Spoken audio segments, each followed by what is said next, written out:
Crime को control करने पाई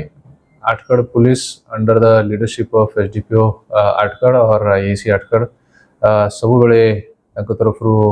चेष्टा चलती कठिन परिश्रम द्वारा से माने गोटे भल क्राइम को डिटेक्ट कर सक्षम होती। दुई जन एमती क्रिमिनल्स को धरा जाइए जो माने कि 40 रु ऊर्ध मामला से अच्छी ए माने होचंती बहुत प्रोफेशनल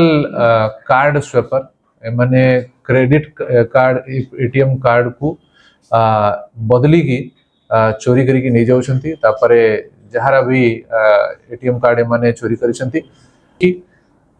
लोकंकर पैसा को उड़ी की सफा कर दउछंती तांकर